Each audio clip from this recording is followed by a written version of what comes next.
বাংলাদেশের মতো দেশে রাজনীতিবিদরা সবচেয়ে বেশি যেটা চায় সেটা হচ্ছে জনগণের মাঝে বিভক্তি তৈরি করে রাখা। কেন বলছি তা বলবো, তার আগে বলে নেই, বাংলাদেশে বর্তমান যে উপদেষ্টা পরিষদ রয়েছে, উপদেষ্টা মন্ডলী রয়েছে, তার ভিতরে আরো কয়েকজন নতুন করে শপথ নিয়েছে, যুক্ত হয়েছে। এর ভিতরে উল্লেখযোগ্য হচ্ছে মাহফুজ, উল্লেখযোগ্য হচ্ছে মুস্তাফা সরোয়ার ফারুকী এবং আকিজ বশির গ্রুপের বশির উদ্দিন সাহেব। এখন এই তিনজনকে নিয়ে অনেক সমালোচনা হচ্ছে। এই যে বশির উদ্দিন সাহেব, আকিজ বশির গ্রুপের বশির উদ্দিন সাহেব, এই বশির উদ্দিন সাহেবের আপন ভাই আওয়ামী লীগ করতো, এইটা নিয়ে অনেক সমালোচনা হচ্ছে। কেন এই পতিত সরকার, স্বৈরাচারী সরকারের সাথে যুক্ত এমন একজন মানুষের ফ্যামিলি মেম্বারকে নতুনভাবে উপদেষ্টা করা হলো? মুস্তাফা সরোয়ার ফারুকীকে নিয়ে সমালোচনা হচ্ছে। মুস্তাফা সরোয়ার ফারুকীর স্ত্রী যে রয়েছে, উনি শেখ হাসিনার সাথে অনেক সময় বিভিন্ন ছবি তুলেছে এবং শেখ হাসিনার পরিবার নিয়ে যে সিনেমা হয়েছে সেই সিনেমাতে অভিনয় করেছে। এইসব বিষয় নিয়ে সমালোচনা হচ্ছে মুস্তাফা সরোয়ার ফারুকীকে নিয়ে। ইভেন ফারুকীর আওয়ামী লীগ সরকারের সময় বিভিন্ন রকম পোস্ট নিয়েও সমালোচনা হচ্ছে। আর মাহফুজকে নিয়ে আগে থেকে সমালোচনা ছিল, অনেকেই বলা বলি করছিল মাহফুজ সকল বিষয়ে সকল দপ্তরে সে আসলে বুদ্ধি দিচ্ছে, নাক গলাচ্ছে, এবং সেই জায়গা থেকে একদিক দিয়ে এই একটা উপদেষ্টা হিসেবে একটা স্পেসিফিক জায়গায় রেখে দেওয়াটা অনেকেই মনে করছে ভালো। আসলে হচ্ছেটা কি, সব বিষয় নিয়ে পোস্টমর্টেম করব আজ। বাংলাদেশের মতো দেশে রাজনীতিবিদেরা যে কার্ডটা সবচেয়ে বেশি খেলে সেটা হচ্ছে জনগণের মাঝে বিভক্তি তৈরি করে রাখা। এই বিভক্তি তৈরি করে রাখতে পারলে তাদের আসলে লাভ, এবং সেই কারণেই দেখবেন যে এই বিভক্তিটা সমাজ জীবন থেকে শুরু করে রাজনৈতিক জীবনে সব জায়গায় তারা প্র্যাকটিস করে। যেমন কেউ যদি আসলে আর্জেন্টিনার পক্ষে কথা বলে তাহলে আমরা ধরে নিই সে ব্রাজিলের সাপোর্টার। আবার একইভাবে কেউ যদি বিএনপির বিপক্ষে কথা বলে নেই, আমরা তাকে বলি সে আওয়ামী লীগের সাপোর্টার। আমরা একবারও ভাবি না যে আসলে ব্রাজিলের বিপক্ষে কথা বলছে সে জার্মানি বা স্পেনের সাপোর্টারও হতে পারে। যে বিএনপির বিপক্ষে কথা বলতেছে আমরা একবারও ভাবি না সে অন্য কোনো দল বা রাজনৈতিক কোনো দর্শনহীন বা রাজনীতিকে অপছন্দও করতে পারে। এই বিভক্তিটা আসলে রাজনীতিবিদেরা আমাদের ভিতরে ঢুকিয়ে দিয়েছে। এবং আমরা কিন্তু এই জুলাই অগাস্টের যে আন্দোলন, তারপরে কিন্তু দেখেছিলাম এই ছাত্র নেতারা বলছে যে দ্বিমত করার অধিকার চাই, কিন্তু সেই দ্বিমত করার অধিকার কিন্তু আমরা 3 মাস পরে দেখতে পাচ্ছি না। যখনই আমরা দেখছি এই দ্বিমত করার অধিকার মানে কিন্তু একটা মানুষ চাইলে আওয়ামী লীগকেও পছন্দ করতে পারে, এটা তার নৈতিক অধিকার রয়েছে। হ্যাঁ, হয়তোবা শেখ হাসিনা বা লাস্ট যে গভর্নমেন্টের সাথে যারা সরাসরিভাবে যুক্ত ছিল তাদেরকে অপছন্দ করতে পারে, কিন্তু রাজনৈতিক দল হিসেবে একটা মানুষ আওয়ামী লীগকে পছন্দ করতেই পারে, সমর্থন করতেই পারে। তার জন্য কিন্তু তাকে ধরে পিটুনি দেওয়া বা নাজেহাল করা, এটা কিন্তু সেই যে স্পিরিট যেটা আমরা বলতে শুনেছিলাম যে দ্বিমত করার অধিকার চাই, সেটার সাথে একদমই সাংঘর্ষিক। আমরা অনেক সময় অনেক ভালো কথা বললেও এখন আসলে প্র্যাকটিস করছি না। তো এই যে ব্যাপারটা, এই 3 মাস পরে এসে দেখা যাচ্ছে মানুষ যেই আসলে আওয়ামী লীগের পক্ষে কথা বলছে তাকে আমরা ধরে নিচ্ছি বাংলাদেশের স্বাধীনতার বিপক্ষের শক্তি। এই জিনিসটা একদমই ঠিক হচ্ছে না। এবং আমরা অনেক সময় বিভিন্ন রকম অঘটন দেখছি, বিভিন্ন রকম অকারেন্স দেখছি, যে ছাত্ররা পরীক্ষা দিতে আসছে তাকে ধরে গণধোলাই দেওয়া হচ্ছে।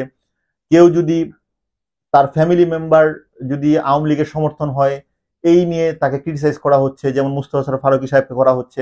তার স্ত্রীর একটা রাজনৈতিক দর্শন থাকতে পারে, সে একজন অভিনেত্রী, ধরলাম সে রাজনৈতিক দর্শন নেই, সে একটা অভিনেত্রী হিসেবে একটা রোল সে করতেই পারে যেটা কিনা আওয়ামী লীগের সাথে যুক্ত। তাই বলে সেটাকে ধরে সোশ্যাল মিডিয়াতে বা বিভিন্ন জায়গায় তার স্বামী বা মুস্তাফা সরোয়ার ফারুকীকে ক্রিটিসাইজ করাটা এটা কোনো বুদ্ধিমানের কাজ না। এই নির্বুদ্ধিতার কাজগুলো আমরা করে যাচ্ছি ক্রমাগত। এখন এই দ্বিমত করার অধিকার যেটা কিনা ছাত্ররা অনেক বেশি প্রমোট করেছিল, সেটা কিন্তু আসলে প্র্যাকটিক্যালি দেখা যাচ্ছে না। যদি প্র্যাকটিক্যালি দেখা যেতই তাহলে কিন্তু এই যে সোশ্যাল মিডিয়াতে মুস্তাফা সরোয়ার ফারুকীকে ক্রিটিসাইজ করা হচ্ছে এটা কিন্তু হতো না।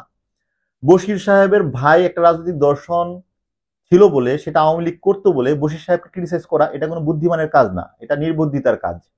এবং এখন যদি এটাই হয় বর্তমানে ট্রেন্ড, এটাই হয় প্র্যাকটিস, তাহলে কিন্তু এই যে বিভিন্ন রাজনৈতিক দলের হয়তো নেতা রয়েছে তাদের স্ত্রী হয়তো বা আওয়ামী লীগের বা আওয়ামী লীগ পরিবারের, তাহলে তাদের স্ত্রীদেরকে ডিভোর্স দিয়ে দিতে হবে। এগুলা কি কোনো যুক্তির কথা? এগুলো কোনো যুক্তির কথা না। তো এই যে বিভক্তিটা তৈরি করা হচ্ছে, এই বিভক্তিটা কিন্তু বাংলাদেশের জন্য খারাপ। বাংলাদেশের, আমরা যে সুন্দর বাংলাদেশের স্বপ্ন দেখি সেই সুন্দর বাংলাদেশের স্বপ্নের জন্য খারাপ। এবং এই বিভক্তিটা কিন্তু কেউ মিটাতে চায় না। এই যারা বর্তমান রাজনৈতিক দল রয়েছে তারাও চায় না, এবং যারা পালিয়ে গিয়েছে শেখ হাসিনার যে আওয়ামী লীগ সরকার তারাও কখনো চায়নি। এই বিভক্তিটা সবসময় তারা জিইয়ে রাখতে চেয়েছে। এখন প্রশ্ন হচ্ছে আমরা এই যে বিভক্তির রাজনীতি তাতে থাকবো কিনা। একজন সচেতন মানুষ হিসেবে আসলে আমাদের এই সকল বিভক্তির ঊর্ধ্বে যে ভালো মন্দের বিচার করতে পারা উচিত। যেই কথা ছাত্ররা বলেছিল যে দ্বিমত করার অধিকার, সেটা কিন্তু শুনতে বেশ ভালো লাগলো, আমরা যদিও পাচ্ছি না, কিন্তু আমরা আকাঙ্ক্ষা করি এই দ্বিমত করার অধিকার থাকবে, ভিন্ন মতকে সাপোর্ট দেওয়ার অধিকার থাকবে। সেটা যদি আওয়ামী লীগের পক্ষেও যায় সেটাও আমাদের শুনতে হবে, আমাদের জানতে হবে, যদি যৌক্তিক হয় আমাদের মানতে হবে। আমিও শেখ হাসিনার নেতৃত্বাধীন যে আওয়ামী লীগ সরকার ছিল তার চরম ঘোর বিরোধী, কিন্তু কথা হচ্ছে স্বাধীনতা মানে মত প্রকাশের স্বাধীনতা, স্বাধীনতা মানে দ্বিমত প্রকাশেরও স্বাধীনতা, স্বাধীনতা মানে ভিন্ন মতকে আমার সাপোর্ট করারও স্বাধীনতা। এই স্বাধীনতা সকলেরই থাকা উচিত। এই যে সোশ্যাল মিডিয়াতে কিছু না কিছু হলেই তার পরিবারের বিভিন্ন জিনিস ঘাটাঘাটি করে কোন পুরুষ কয় পুরুষ আগে তার স্ত্রী বা তার শালা বা তার ভাই আওয়ামী লীগ করতো বলে ব্যক্তি মানুষকে যে ক্রিটিসাইজ করা হচ্ছে, এটা খুবই দুঃখজনক, এটা আমাদের জন্য লজ্জার। এই নতুন বাংলাদেশে এই জিনিস হওয়া উচিত না। এই জিনিসের জন্য ছাত্র জনতা প্রাণ দেয়নি।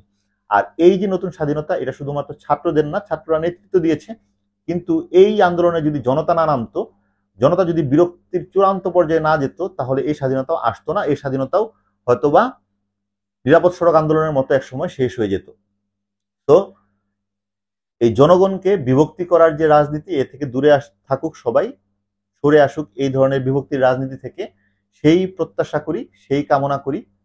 এবং মানুষ এই নতুন বাংলাদেশে স্মার্ট ডিসিশন দেখতে চায়। কথায় কথায় এই রাস্তায় মুভমেন্ট, কথায় কথায় আওয়ামী লীগের একজন পেলেই তাকে ধরে গণধুলাই দেওয়া, বা অন্য কোনো মানুষকে যারা কিনা আমার মতের এগেইনস্টে, তাদেরকে পেলে মারধর করা, নাজেহাল করা, এই বাংলাদেশ আমরা কিন্তু চাই না, চাইনি। আওয়ামী লীগ কি করবে এটা আওয়ামী লীগের দলীয় সিদ্ধান্ত। যারা বর্তমান সমর্থক রয়েছে তারা এই যে ফ্যাসিস্ট হাসিনা এবং তার যে সাঙ্গপাঙ্গ তাদেরকে ফিরিয়ে আনবে, নাকি নতুন করে ভবিষ্যৎ প্রজন্মের জন্য আওয়ামী লীগকে রিফর্ম করবে, সেটা আওয়ামী লীগের সিদ্ধান্ত। কিন্তু সাধারণ জনগণ হিসেবে, বা যারা বর্তমানে ক্ষমতার আশেপাশে রয়েছে, বা যারা বর্তমানে ক্ষমতার আকাঙ্ক্ষায় রয়েছে, তাদেরকে অবশ্যই সৎ মানুষের মতো ভালো কাজের এক্সাম্পল ক্রিয়েট করতে হবে, জনগণকে বিভক্তি করা থেকে বিরত থাকতে হবে। এছাড়াও কিন্তু আমরা এই বিভক্তির রাজনীতি কিন্তু বিভিন্ন জায়গায় দেখতে পাচ্ছি, যে কোনো একজন ব্যবসায়ী নেতা হয়তো বা আওয়ামী লীগ সরকারের সময় চাপে পড়ে তার ব্যবসাকে ঠিক রাখার জন্য আওয়ামী লীগ সরকারকে সমর্থন দিয়েছে, অথবা ভার্বালি সকলের সামনে প্রকাশ্যে তাকে সমর্থন বাক্য উচ্চারণ করেছে।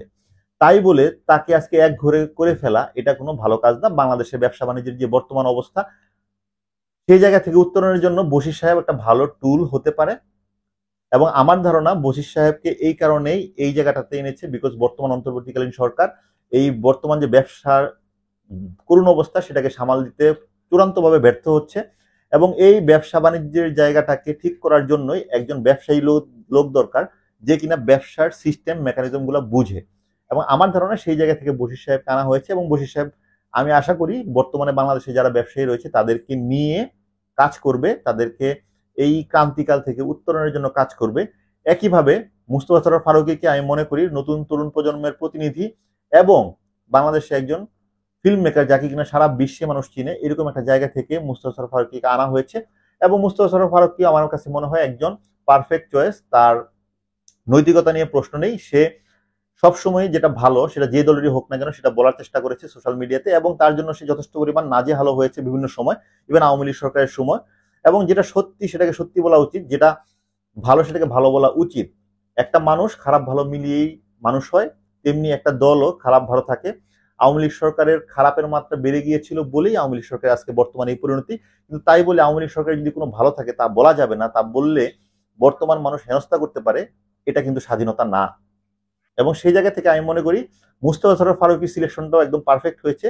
বর্তমানে যে সংস্কৃতি অঙ্গনে এক ধরনের দুশ্চিন্তা দেখা যাচ্ছে সংস্কৃতি কর্মীদের ভিতরে, যে এখানে কি ইসলামিক বা জামাতদের আধিপত্য বাড়ছে কিনা, বেশি পর্দা বা বিভিন্ন রকম রক্ষণশীল চিন্তা ভাবনা ঢুকে যাচ্ছে কিনা, সেই জায়গা থেকে তাদেরকে নিশ্চিন্ত করার জন্য, তাদেরকে আশার বাণী দেওয়ার জন্য একজন প্রতিনিধি দরকার ছিল। সেই জায়গা থেকে Mustafa Sarwar Farooki I think best person, যারা কিনা ইয়ুথকেও কানেক্ট করতে পারবে এবং এল্ডার যারা রয়েছে তাদেরকেও বুঝাতে পারবে।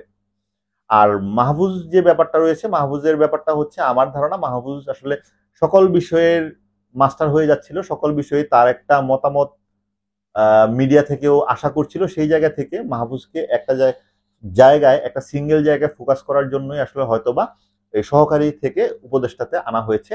তো এই যে কয়জনকে নিয়ে সমালোচনা হচ্ছে তার ভিতরে আমি মনে করি এই তিনজনই আসলে পারফেক্ট কাস্টিং, যদি আমরা সিনেমার মতো করে বলি। বর্তমান উপদেষ্টা মন্ডলীর ভিতরে নতুন ভাবে যুক্ত হওয়া তিনজনই হচ্ছে perfect for different different role. এবং এই যে বিভাজিত করার যে রাজনীতি, সেই রাজনীতি থেকে, এবং এই যে বিভাজিত করার যে চিন্তা ভাবনা, বিভাজিত করার যে মনস্তাত্ত্বিক অবস্থা, সেই জায়গা থেকে সকল জনগণকে বের হয়ে আসতে হবে। গত 15 বছর আওয়ামী লীগকে সমর্থন দেওয়া সকলেই আওয়ামী লীগের দোষর না। অনেকেই আছে বাধ্য হয়ে, অনেকেই আছে সার্ভাইভালের জন্য, for existence, to save their existence, তারা অনেক সময় আওয়ামী লীগকে সমর্থন দিয়েছে। তাই বলে সকলকে কাঠগড়ায় উঠানোটা ঠিক না।